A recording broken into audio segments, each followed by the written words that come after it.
여호수아 22장입니다. 1절로 8절.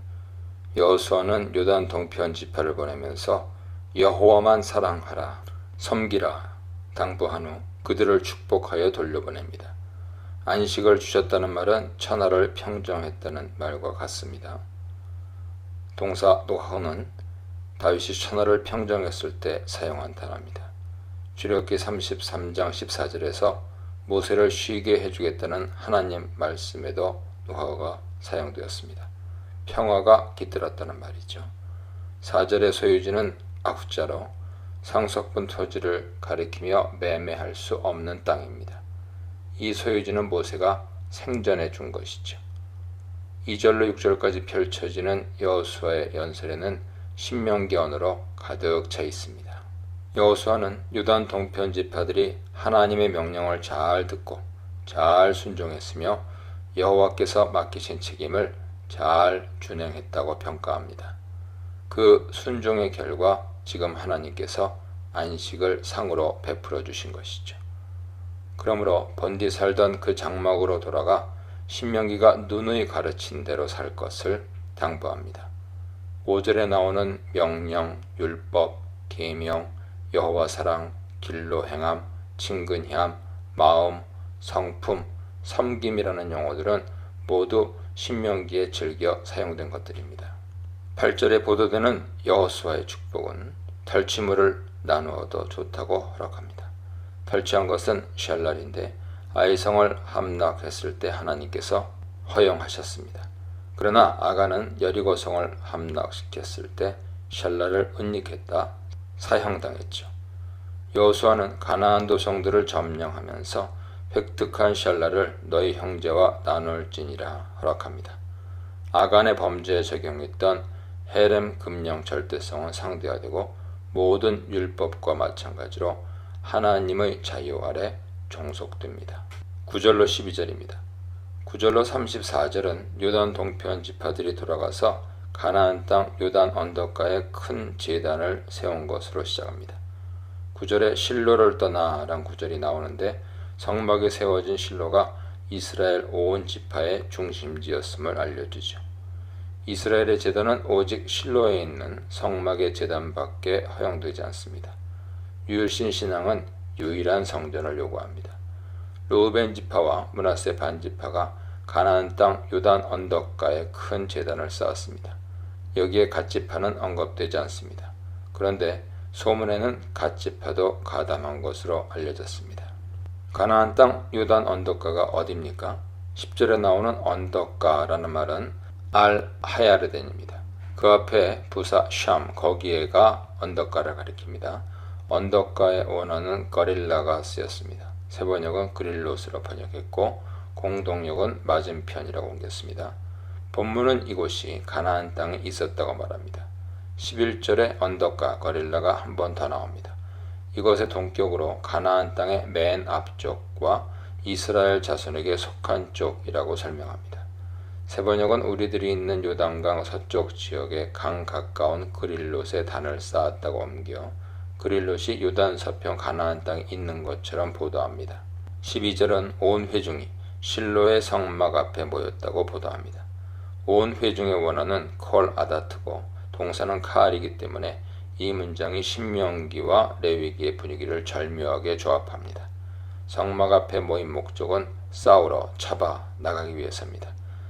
여호수아는 이스라엘 회중을 카알이라 하지 않고 에다라고 명하는 경우가 대부분이죠.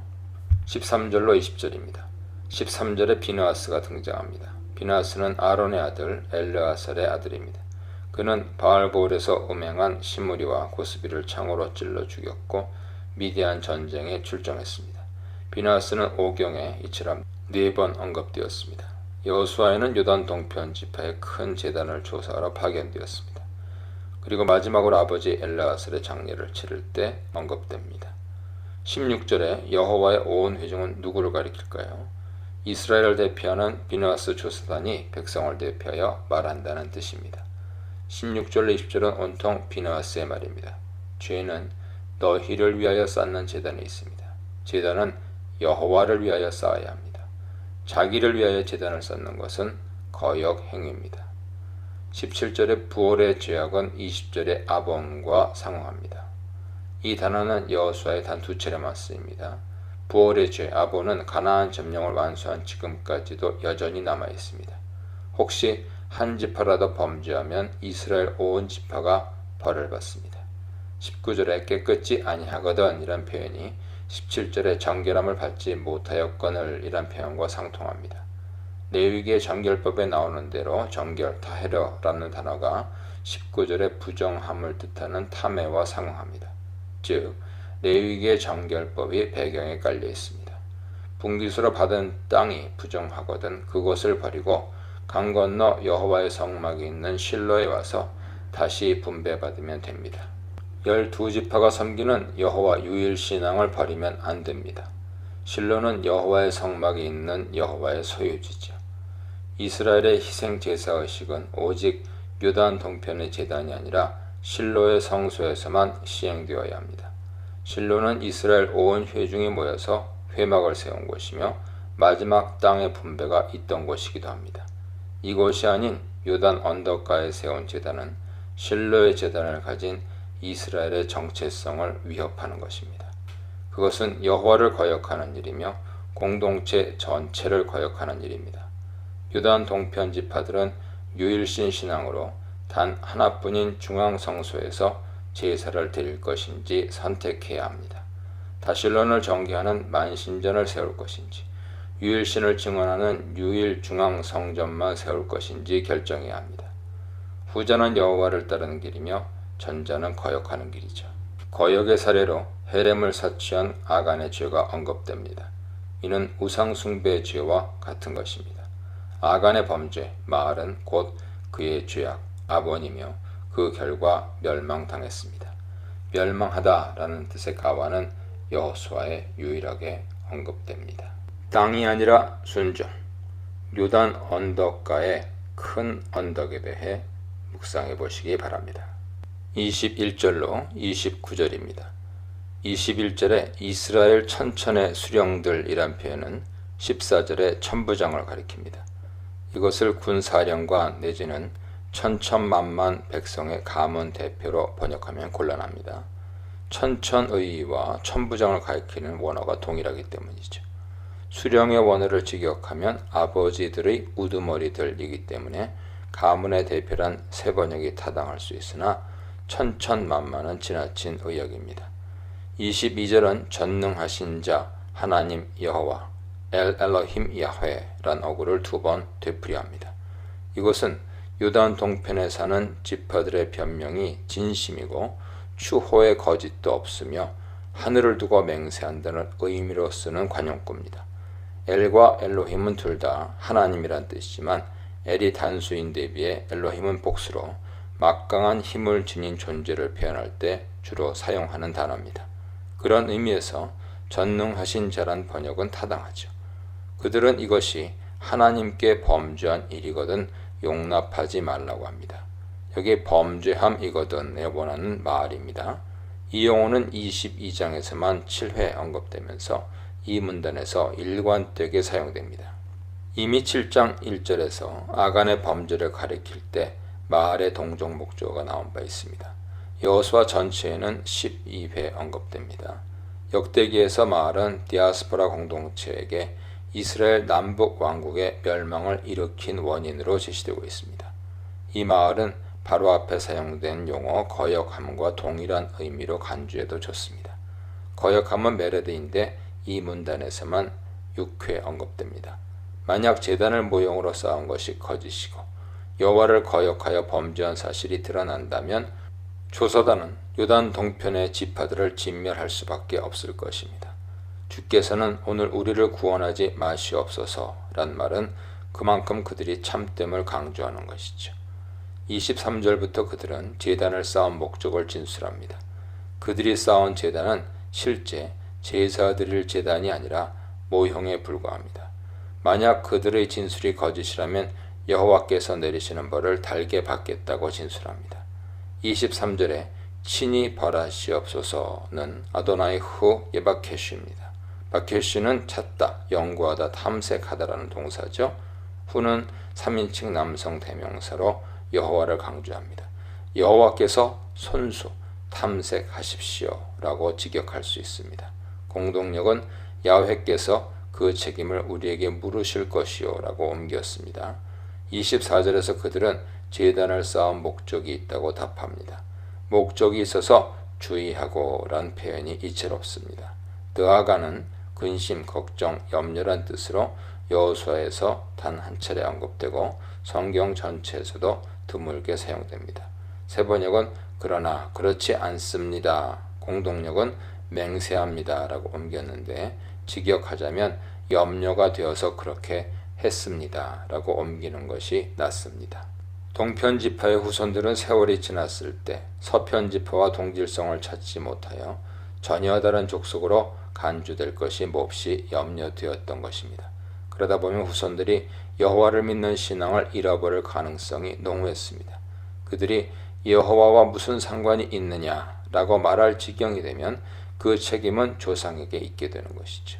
또 요단 동편의 지파들이 가나안 땅의 분깃을 받지 못한 것이 구실이 되어 요단 서편 지파들이 여호와 하나님을 섬기지 못하도록 금하는 불성사가 생길 수도 있다고 판단했습니다. 결국 그들이 염려한 것은 이스라엘의 정체성이죠. 사실 진정한 이스라엘은 아브라함에게 약속하신 가나안 땅을 유업으로 얻은 자손들이기 때문입니다. 저자조차 요단 동편 지파들이 세운 제단의 성격과 목적이 분명해지는 30절 전까지 가나안 땅 지파만을 이스라엘의 온 회중으로 언급하며 요단 동편 지파들과 구별합니다. 따라서 요단 동편 지파들은 그들이 행한 일의 본질이 드러나는 30절까지 이스라엘 온 회중에 포함되지 않습니다. 요단 동편 지파들은 후대에 가서 서로 분쟁이 생기는 일이 없도록 동편과 서편 사이 요단 언덕가에 제단을 쌓아서 두 후손들에게 증거를 삼으려고 한 것이죠. 이 증거로 가나안 땅의 분깃을 받지 못한 사실이 이스라엘에서 제외되는 근거가 될 수 없음을 분명히 하고 싶었던 것입니다. 그들은 만일 분쟁이 생길 경우 이 제단 모형이 분쟁을 해결할 수 있을 것이라고 기대했습니다. 이처럼 그들이 쌓은 제단은 모형에 그칠 뿐 실제로 제사 드릴 제단이 아닙니다. 이스라엘에는 오직 단 하나의 제단만이 허용될 뿐입니다. 바로 여호와의 성막 앞에 있는 제단이죠. 출애굽기 성막법으로 유추하자면 제단은 성막 안 지성소 앞에 설치했습니다. 성막 앞에란 말은 지성소 앞에라고 고쳐야 합니다. 미시카는 여호와의 언약궤를 안치한 지성소를 가리키기 때문이죠. 오직 이 유일 제단 외에 다른 어떤 제단도 용납되어서는 안 된다는 사실을 잘 알고 있었습니다. 30절로 34절입니다. 모든 오해가 풀렸습니다. 요단 동편 지파들의 답변을 제사장 비느하스와 대표자들이 받아들이므로 분열이 사라졌습니다. 비느하스를 중심으로 한 진상조사단은 10지파의 대표자들로 구성되었습니다. 그들은 제단이 모형에 불과하다고 보고했습니다. 이것으로 이스라엘의 오해가 풀리고 유일 제단에 대한 의무가 더욱 확고하게 각인되었습니다. 31절에서 비느하스는 요단 동편 지파들이 범죄하지 않았으며 이는 그들 가운데 여호와께서 계셔서 그들이 범죄하지 않게 해주셨기 때문이라고 합니다. 또한 요단 동편 지파들의 신중한 대처로 이스라엘이 형제를 치는 죄를 짓지 않을 수 있었다고 말합니다. 요단 동편 지파는 이 모형 제단을 엣이라고 불러서 여호와께서 그들의 하나님 되심을 증거하는 것으로 삼습니다. 따라서 이 제단은 이제 여호와 하나님 아래 이스라엘의 정체성과 연합하는 증거가 됩니다. 22장에 나타난 요단 동편 지파들과 서편 지파들 간의 긴장은 이스라엘의 정체성이 땅의 경계에 있지 않고 이스라엘 사이에 하나님이 계신 것과 이스라엘이 여호와께서 하나님 되심을 고백하며 섬기는 데 있음을 보여줍니다. 모든 이스라엘 가운데 하나님이 계셔서 요단 동편 지파들을 죄에서 건져주시고 전쟁의 위기에서 구원하셨습니다. 더 나아가 요단 동편 지파들이 민족의 연합과 하나님에 대한 충성을 증거하기 위해 세운 제단을 통해 이스라엘의 정체성은 더욱 견고하게 되었습니다. 면밀한 조상, 미래를 위한 대비에 대해 묵상해 보시기 바랍니다. 여호수아 23장입니다. 1, 2절 여호수아는 나이 많아 늙었습니다. 이미 13장 1절은 여호수아가 늙었다고 언급한 바 있습니다. 본문은 이스라엘이 주위의 모든 원수들로부터 쉬게 되었다고 평가합니다. 원수들로부터 쉬게 되었다는 말은 전쟁이 그쳤다는 말이죠. 원수들은 복수형에 쓰였는데 시편 탄식시에서 이 용어는 적국이나 적군을 가리킵니다. 쉬게 하신지 한 것은 안식하다, 그치다라고도 옮깁니다. 여호수아가 소집하자 이스라엘 대표자들이 나왔습니다. 대표단은 장로들과 수령들과 재판장들과 관리들로 구성되었습니다. 3, 4절입니다. 여호수아는 여호와께서 이스라엘을 위하여 모든 나라와 싸우신 일과 가나안 땅을 제비 뽑아 기업으로 분배해 주신 일을 상기시킵니다. 3절에 여호와의 사역은 이 모든 일에 행한 것이라고 표현합니다. 하나님의 선교 사역은 모든 민족과 국가를 대상으로 진행됩니다. 나라들로 번역한 고임은 창세기 10장에 처음 나오는데 거기서도 나라들이라고 옮겼습니다. 그러나 같은 문맥의 창세기 10장 32절에서는 백성으로, 다른 구절들에서는 족속, 민족으로도 옮겼습니다. 4절에는 고임을 나라들이라고 번역했으나 7절에는 민족들이라고 번역하고 있습니다. 4절에 제비 뽑는 동작으로 동사 나팔을 사용했습니다. 이 단어는 떨어지다란 뜻인데 세번역은 남기다, 공동역은 나누다로 옮겼습니다. 요단강에서 지중해 연안까지 모든 가나안 땅이 제비 뽑는 대상입니다. 5절로 8절입니다. 5절에서 여호수아는 과거에 누렸던 승리와 현재의 약속이 미래에 성취될 것이라고 말합니다. 이 구절은 몹시 여호와를 강조합니다. 동사 하다프는 쫓아내다란 뜻입니다. 야라시의 히필형은 몰아내다란 뜻입니다. 이 동사의 칼형은 차지하다로 반대 뜻이 됩니다. 그들을 몰아내실 분은 바로 여호와십니다. 그러므로 여호와의 말씀에 순종해야 됩니다.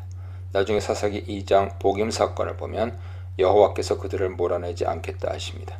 이 사건을 미리 예상하는 복선이 깔려 있습니다. 만약 이스라엘이 말씀에 순종하지 않으면 여호와께서 그들을 더 이상 쫓아내지 않으실 것입니다. 6절은 어떻게 가나안에서 지속적인 안식을 누릴 수 있는지 말합니다. 크게 힘써란 표현에서 힘써의 원어는 하자크이며 크게란 부사는 메오드를 번역한 것입니다. 모든 순종의 기준은 모세의 율법책입니다. 우러나 저러나 치우치지 말아야 할 때 적용되는 기준은 율법책입니다. 여호와의 모든 길은 그의 언약과 증거를 지키는 자에게 인자와 진리로다. 시편 25편 말씀이죠. 예수께서 이르시되 내가 곧 길이요 진리요 생명이니 나로 말미암지 않고는 아버지께로 올 자가 없느니라 말씀하십니다. 6절이 해야 할 일을 말한다면 7절은 하지 말아야 할 5가지 금령을 제시합니다. 이 민족들 중에 들어가지 말라는 뜻은 우상 숭배자들의 지역 속에 섞여 살지 말라는 주거 제한입니다. 그들의 신들의 이름으로 맹세하지도 말고 그 신들을 섬기지도 말아야 합니다. 이 두 동사에는 그들의 신들이란 목적어가 적용됩니다. 그들의 신들에게 절하지 말아야 합니다. 그 대신 여호와 하나님을 가까이 해야 합니다. 9절로 13절입니다. 여호수아는 이방을 몰아내심으로 약속을 성취하신 하나님의 신실하심을 언급합니다. 9절은 그 이방을 강대한 나라들이라고 표현합니다. 게돌림은 크다란 뜻이고 아춤임은 강하다란 뜻입니다. 신명기 7장 1절의 많고 힘이 센 7족속이란 표현과 비슷합니다. 또 민수기 13장 31, 32절에서 장대한 자들이란 표현에 게돌림이 사용되었습니다. 그들이 아무리 강하다 한들 전능하신 창조자 여호와를 맞설 순 없습니다. 그러니 지금까지 여호와만 믿고 가까이 할 때 형통하게 됩니다. 여호와를 전심으로 사랑하는 길만이 성공의 길입니다. 7절에 보태어 12절에서는 우상 숭배하는 가나안 족속과의 혼인을 금합니다. 여호와의 말씀을 어기면 여호와께서 다시는 쫓아내지 않으실 것입니다. 거역하면 여호와께서 이 아름다운 땅에서 자기 백성을 멸하실 것입니다. 아름다운 토브는 15, 16절에서 반복됩니다. 토브는 창조기사에서 하나님이 보시기에 좋았더라 라는 표현에 사용되었습니다. 아름다운 땅은 오경에서 젖과 꿀이 흐르는 땅인데 하나님께서 보시기에 좋은 땅입니다. 14, 16절입니다. 여기서도 여호수아는 하나님의 약속이 성취되었다는 것과 이스라엘이 하나님의 약속을 어길 경우 확실히 심판이 진행될 것이라고 말합니다. 하나님의 약속에 대한 성취가 반복되어 강조되는데 이것은 긍정과 부정, 양면의 성취를 가져옵니다. 결국 23장의 권면은 하나님의 약속과 성취를 근거로 이스라엘의 반응을 요구하는 방식으로 진행되고 있습니다. 여호수아는 자신이 온 세상이 가는 길로 간다고 말합니다. 베드레크 콜 하레츠를 직역하면 온 땅의 길에서가 됩니다. 새 번역은 온 세상 사람이 가는 길로, 공동역은 누구나 가야 하는 마지막 길이라고 옮겼습니다. 임종을 의미하는 말이죠. 14절의 선한 말씀은 축복을 의미하고 15절의 불길한 말씀은 저주를 가리킵니다. 모든 율법책의 말미에 축복과 저주의 말을 달아두는데 그 기법이 여기에 사용됩니다. 불길한 하는 것은 라이고 선한은 토브로 표현되었습니다. 토브, 우라는 에덴 동산의 선악을 알게 하는 나무에 쓰인 표현입니다. 모세의 율법책을 통달하여 하나님의 뜻을 깨달아 알고 하나님과의 관계를 회복하면 그 상태가 바로 신락원을 다시 찾은 복락원의 상태인 것이죠. 여호수아는 하나님의 나라를 평생 추구하면서 선과 악의 문제를 영적으로 깨달아 해결하는데 인생의 역사의 열쇠가 있다고 유언하는 것입니다. 아름다운 땅이 복락을 결정하는 것이 아니라 그 땅을 주신 하나님과의 관계가 삶의 질을 결정할 것입니다. 다 지켜 행하라. 여호와를 가까이 하라. 확실히 알라에 대해 묵상해 보시기 바랍니다. 여호수아 24장입니다. 1절 여호수아는 이제 죽기 전에 처음 언약을 갱신한 세겜으로 모든 이스라엘 지파를 모이게 합니다. 특히 이스라엘의 대표자들인 장로, 수령, 재판장, 관리들을 부릅니다. 이들이 백성의 대표자들이니 온 백성이 모인 것이나 다름없습니다. 장로는 가장 연로한 존재이며 수령은 가문의 대표자이며 재판장은 소송 사건을 해결하는 직분자이며 관리들은 행정 업무를 감당한 사람들입니다. 이들이 대표자이므로 28절에 백성이 각기 자기 기업으로 돌아갔다고 언급합니다. 그들이 하나님 앞에 나와 섰다는 표현은 24장이 얼마나 엄숙한 분위기에서 진행되었는지 보여줍니다. 2절로 13절입니다. 여기서는 아브라함의 아비 데라부터 시작하여 아브라함의 가나안 정착, 야곱을 통해 애굽으로 내려간 일, 모세를 통해 출애굽하고 홍해를 건넌 일, 광야 시절, 요단강 동편의 아모리 족속을 이긴 일, 요단강 서편의 7 족속의 땅을 정복한 일까지 은혜로운 역사를 회고하고 있습니다. 그리고 그 땅은 오직 하나님의 선물로 주어진 것임을 분명히 합니다. 특히 5절부터는 여호와께서 이전에 이스라엘 백성을 그들에서 너희로 언급함으로써 세겜에 있는 현재 백성과 연결합니다. 2절에 여호와께서 이같이 말씀하시기를 이란 표현이 나옵니다. 원문으로는 코아모르 아도나이라고 되어 있는데 이것은 예언서에 자주 되풀이되는 구절입니다. 여호수아는 예언자로 백성에게 하나님의 말씀을 전달합니다. 이것은 모세가 예언자였다는 신명기 34장 10절과 같습니다. 여호와 하나님의 말씀은 1인칭으로 13절까지 이어지고 14절부터는 여호수아의 말이 나옵니다. 2절은 데라에 대한 정보를 제공해 주죠. 아브라함의 아버지 데라가 메소포타미아 지방에서 다른 신들을 섬겼다는 말은 이 구절에만 나옵니다. 데라가 우상을 만드는 장인이었다는 유대교의 전승도 이 구절에서 나온 것이죠. 3절은 아브라함을 가나안 땅으로 내려보낸 하나님의 뜻을 해명합니다. 온 가나안을 두루 돌아다녀서 가나안 땅의 풍물을 구경하게 하므로 그 문명을 형성한 배후에 우상 숭배가 놓여 있다는 점을 깨닫게 하시려고 보내셨다는 것입니다. 또한 가나안에서 많은 아들을 주셨으나 오로지 이삭을 통하여 구원사의 씨앗을 이어주셨습니다. 3절에 그의 씨를 번성하게 하려고 란 문장은 등위 접속사로 이어지기 때문에 그의 씨를 번성하게 하셨다라고 옮겨도 무방합니다. 5절은 출애굽을 회상하죠. 모세와 아론을 보냈다는 모세의 소명기사와 애굽에 내린 10가지 재앙기를 이어서 회고합니다. 홍해를 건너기 전에 바로의 군대가 추격해온 사건도 회상합니다.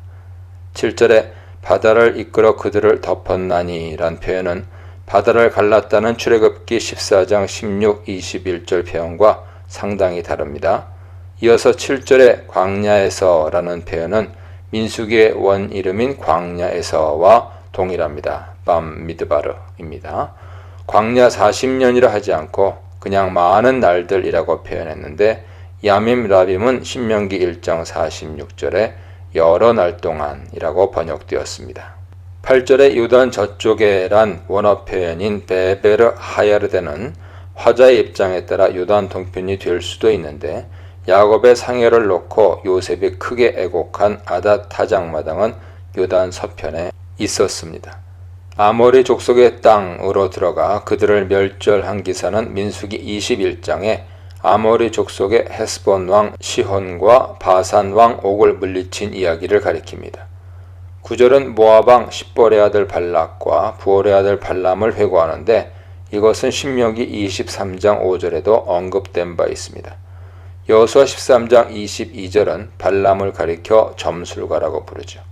이 이야기는 민수기 22에서 24장에 대한 회고문입니다. 11절이 나열하는 아모리 브리스 가나안 헷 기르가스 히위 여부스 족속은 신명기 7장 1절과 여호수아 3장 10절 명단과 일치합니다. 12절에 왕벌의 원하는 치르아로 언약법 결문인 출애굽기 23장 28절에 처음 나오며 출애굽기 23장 27절의 위엄과 상응합니다. 여호와 하나님의 군대를 가리키는 왕벌과 위엄은 여호수아와 사사기에서 여호와 하나님이 친히 가나안 족속들을 그 땅에서 몰아내시는 방법으로 언급됩니다. 이 사상은 너희의 칼이나 너희의 활로서 이룬 업적이 아닙니다. 애굽에서 탈출할 때부터 지금까지 모든 대적을 물리친 것은 이스라엘의 군사력으로 이룬 공적이 아니라 하나님이 친히 하신 일이죠. 그러므로 이스라엘의 공로는 없습니다. 13절은 이스라엘의 공로가 없음을 누누이 강조합니다. 수고하지 아니한 땅에는 동사 야게아가 사용되었는데 신명기 25장 18절에 처음 나왔고 여호수아 7장 3절과 24장 13절에 나온 드문 단어입니다. 아이성 정탐꾼들은 여리고 성보다 규모가 작으니 작은 병력으로 충분하다고 보고합니다. 이때 수고롭게 하지 마소서라고 말했습니다. 24장 13절에는 너희가 수고하지 아니한 땅과 너희가 건설하지 아니한 성읍들이라고 표현합니다. 성읍의 원어는 이르인데 도성으로 번역하기도 하죠. 가나안의 31명의 왕들을 진멸했다고 보고하는 여호수아 12장의 명단에 그 각각의 도성들 명단이 기명되어 있습니다. 이르는 가인이 아벨을 죽인 후 쌓은 죄악의 결과물이죠. 바나는 건설, 건축하다란 뜻입니다. 이것들은 이스라엘이 건축한 게 아니라 가나안 왕들이 건축한 도성들입니다. 따라서 이스라엘이 들어가서 살게 될 때 그 도성을 하나님의 도성으로 아름답게 가꾸어야 합니다. 도성뿐만 아니라 너희가 심지 아니한 포도원과 감람원의 열매도 먹게 되었습니다. 이스라엘이 가나안에 들어왔을 때 만나가 그치고 그 해에 난 소출을 먹었습니다. 이 포도원들, 거라밈, 감람원들, 제이팀은 이스라엘이 가꾼 농원이 아닙니다. 하나님께서 주신 농원이므로 거기서 완전히 새로운 농법으로 하나님의 경제를 일구어야 합니다. 14절로 18절입니다. 이제 여호수아는 이 같은 하나님의 은혜를 입은 백성들이 이에 반응해야 한다고 요구합니다. 강 저편에서 섬기던 이방신들이나 아모리인들의 신들을 버리고 여호와를 온전히 섬기도록 요구합니다. 여호수아는 먼저 모범이 되겠다고 선언합니다. 이에 백성들도 여호와를 섬기겠다고 반응합니다. 14절에 온전함으로 섬기라는 말은 노아와 같이 하나님의 뜻에 부합하도록 생활하라는 말입니다. 에메트는 진실함, 믿음직함이란 뜻인데 여호와께서 에메트 하신 분이므로 출애굽기 34장 6절이죠. 다른 신들을 버리고 여호와 한 분만을 진실하게 섬겨야 합니다. 이런 정신으로 15절은 나와 내 집은 여호와를 섬기겠노라 라고 결단합니다. 옛적의 데라 시대까지 조상들은 다른 신들을 섬겼으나 아브라함 시대 이후로 지금까지 그리고 이제 여기서 모세와 여호수아 때부터는 오직 여호와만을 섬기겠다고 결의를 다짐으로 하나님의 백성으로 언약을 맺습니다. 17, 18절까지는 세 가지 동사로 이스라엘의 하나님이 일하시는 내역을 표현합니다. 하나님은 이스라엘을 애굽에서 올라오게 하셨고 지금까지 보호해 주셨으며 가나안의 7 부족들을 쫓아내 주셨습니다.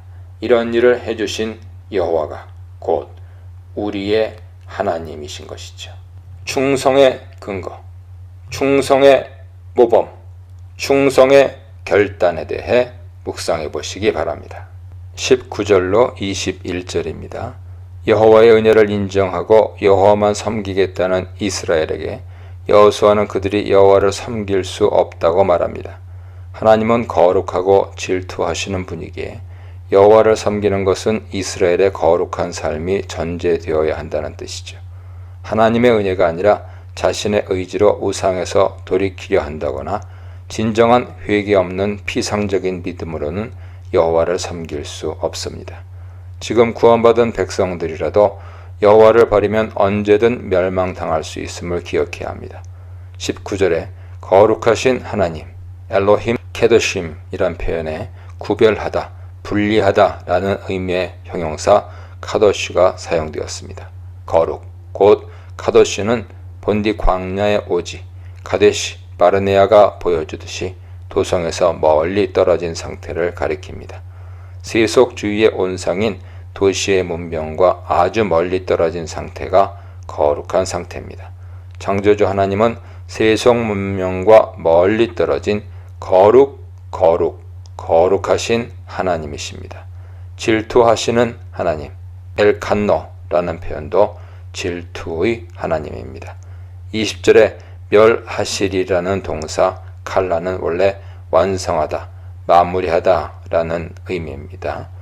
어떤 일을 마감한다는 의미에서 멸하다 라고 옮긴 것이죠. 또 다른 동사 슈브는 돌이키는 동작을 나타냅니다. 하나님께서 복을 주시다가 돌이키시면 재앙을 내리십니다. 재앙을 내리다가 돌이키시면 복을 주십니다. 이 동사는 회개하는 행위를 가리키죠. 고대에 여호와를 유일하신 하나님으로 깨달은 백성은 오로지 이스라엘 뿐이었습니다. 나머지 민족들은 모두 다신교를 신봉하고 있었습니다.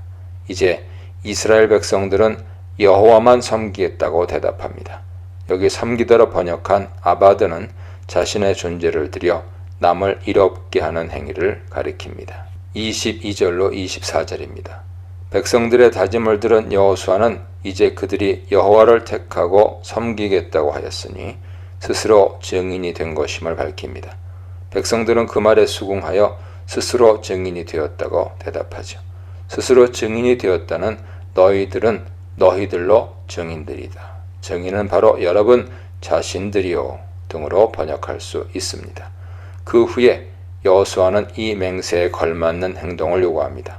이제 너희 중에 있는 이방신들을 치워버리고 너희 마음을 이스라엘의 하나님 여호와께로 향하라. 치워버리고 동사 수르는 제거하는 행위를 가리킵니다. 향하라 동사 나타는 어떤 사물을 길게 펼치는 동작을 가리킵니다.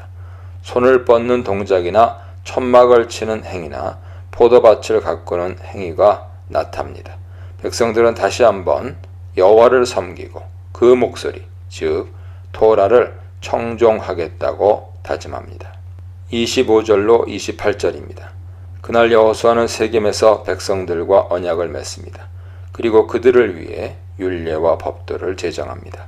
세겜은 창세기 12장 6절에 처음 언급되는데 아브라함이 첫 제단을 쌓은 장소입니다.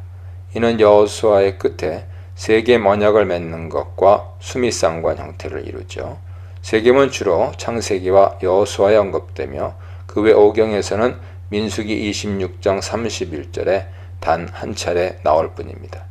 야곱이 세겜 성읍 앞에 장막을 치고 자의 땅을 샀습니다. 그런데 세겜에서 디나가 강간당하자 야곱의 아들 시므온과 레위는 세겜 족속을 학살했습니다. 이로 인해 온 가나안 족속이 들고 일어나 야곱을 죽일 뻔한 멸문지화 위기에 처합니다. 그러나 여호와께서 보호해 주셔서 무사히 세겜을 떠나게 됩니다. 이때 야곱은 집안에 있는 모든 이방 신상과 귀걸이들을 세겜 근처 상수리 나무 아래에 묻고 떠납니다. 다시 세겜은 요셉 이야기에 등장합니다. 요셉은 형들을 만나러 세겜에 갔다가 애굽으로 팔려가게 됩니다. 야곱은 요셉 지파에게 세겜을 준다고 유언합니다. 그의 유언대로 세겜은 므낫세 지파에게 할당되어 도피성으로 지정됩니다. 여호수아는 임종하면서 세겜 언약을 성사시킵니다.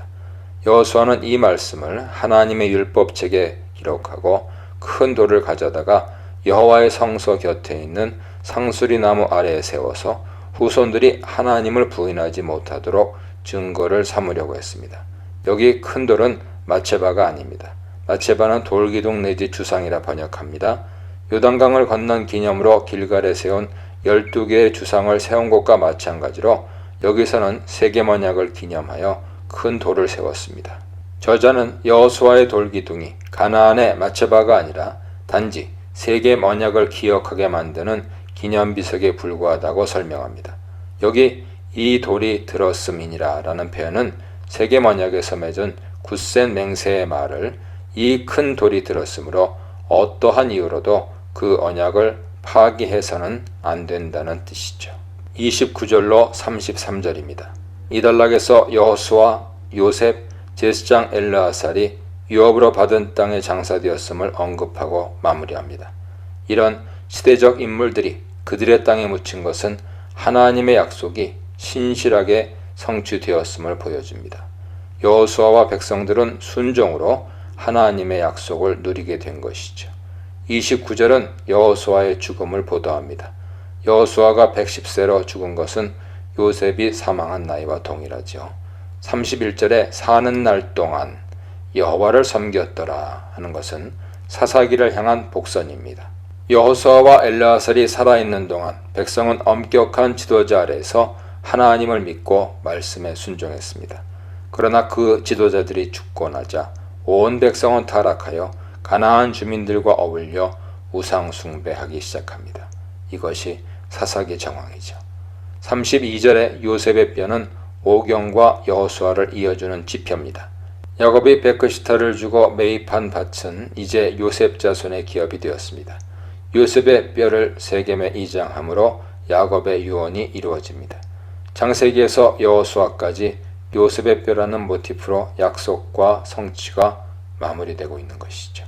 33절에서는 엘르아살이 죽고 비느하스가 제사장이 됩니다. 아론의 아들 제사장 엘르아살이 죽어 아론계 도시인 헤브론이나 베델이 아닌 에브라임에 묻힙니다. 이런 죽음과 장사는 이스라엘이 그들의 고향에 정착했음을 알리는 신호요, 한 시대의 종말을 고하는 신호입니다. 능히 섬기지 못하리라. 당장 치우라.